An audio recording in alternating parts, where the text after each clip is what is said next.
Hi friends, welcome back to Rashu kitchen. ನಾನಿವತ್ತು different ಸ್ಟೈಲಲ್ಲಿ ಹೀರೆಕಾಯಿ ಚಟ್ನಿ ಮಾಡೋದು ನಾನು ನಿಮ್ಮ ಜೊತೆ ಶೇರ್ ಮಾಡ್ಕೊಳ್ತಿದ್ದೀನಿ.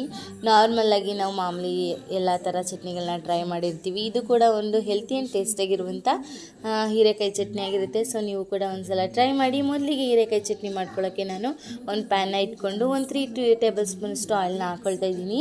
ಹಾಕೊಂಡು ನೆಕ್ಸ್ಟು ಅಲ್ಲಿ ಒಂದು 1/2 ಟೀ ಸ್ಪೂನು ಕಡಲೆಬೇಳೆ, ಉದ್ದಿನಬೇಳೆ, ಹಾಗೆ ಒಂದು 3 ಸ್ಪೂನು ಕಡಲೆ ಬೀಜನ ಹಾಕ್ಕೊಂಡು ಚೆನ್ನಾಗಿ ರೋಸ್ಟ್ ಮಾಡ್ಕೊಳ್ತಿದ್ದೀನಿ. ನೆಕ್ಸ್ಟ್ ಇಲ್ಲಿ 1 ಇಂಚು ಶುಂಠಿ, 1-2 ತುಂಡು ಕಾಯಿ ಮತ್ತು 2 ಹಸಿಮೆಣ್ಸಿನ್ಕಾಯಿ, 3 ಒಣಮೆಣ್ಸಿನ್ಕಾಯಿ ಇದನ್ನೆಲ್ಲ ಹಾಕಿ ಆಯಿಲಲ್ಲಿ ನೀಟಾಗಿ ಫ್ರೈ ಮಾಡ್ಕೊಳ್ತಾ ಇದ್ದೀನಿ. ಅದು ಚೆನ್ನಾಗಿ ಫ್ರೈ ಆದಮೇಲೆ ನಾನು ಇಲ್ಲಿ ಹೆಚ್ಕೊಂಡು ತೊಳೆದಿರುವಂತಹ ಹೀರೆಕಾಯಿನ ಕೂಡ ಸೇರಿಸ್ಕೊಳ್ತಾ ಇದ್ದೀನಿ.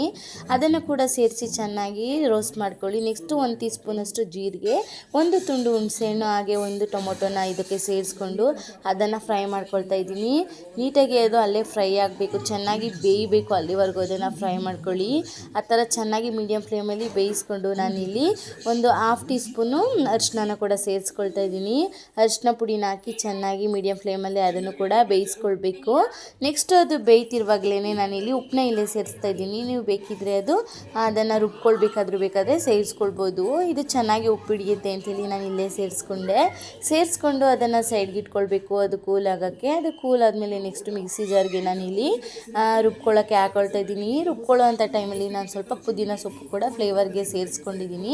ಅದು ಆಪ್ಷನಲ್ಲು, ಬೇಕಿದ್ರೆ ಸೇರಿಸ್ಕೊಳ್ಬೋದು, ಇಲ್ಲಾಂದರೆ ಅದನ್ನು ಬಿಡ್ಬೋದು. ನೆಕ್ಸ್ಟು ಅದು ಫುಲ್ಲು ನುಣ್ಣಗೆ ಗ್ರೈಂಡ್ ಆದಮೇಲೆ ಅದೇ ಪ್ಯಾನ್ಗೆ ನಾನು ಕಡಲೆಬೇಳೆ, ಉದ್ದಿನಬೇಳೆ ಮತ್ತು ಕರಿಬೇವಿನ ಸೊಪ್ಪನ್ನ ಹಾಕಿ ಒಗ್ಗರಣೆನ ಮಾಡ್ಕೊಳ್ತಾ ಇದ್ದೀನಿ. ಒಗ್ಗರಣೆ ಮಾಡ್ಕೊಂಡ್ಮೇಲೆ ಆ ಚಟ್ನಿ ಜೊತೆ ಅದನ್ನು ಮಿಕ್ಸ್ ಮಾಡಿ ಒಂದು ಬೌಲ್ಗೆ ಸರ್ವ್ ಮಾಡಿಕೊಂಡ್ರೆ ಹೆಲ್ತಿ ಆ್ಯಂಡ್ ಟೇಸ್ಟಿಯಾಗಿರುವಂಥ ಡಿಫ್ರೆಂಟ್ ಸ್ಟೈಲ್ ಹೀರೆಕಾಯಿ ಚಟ್ನಿ ರೆಡಿ ಆಗುತ್ತೆ. ನೀವು ಕೂಡ ಒಂದು ಸಲ ಟ್ರೈ ಮಾಡಿ, ಯಾವ ರೀತಿ ಬಂತು ಕಾಮೆಂಟ್ ಮಾಡಿ.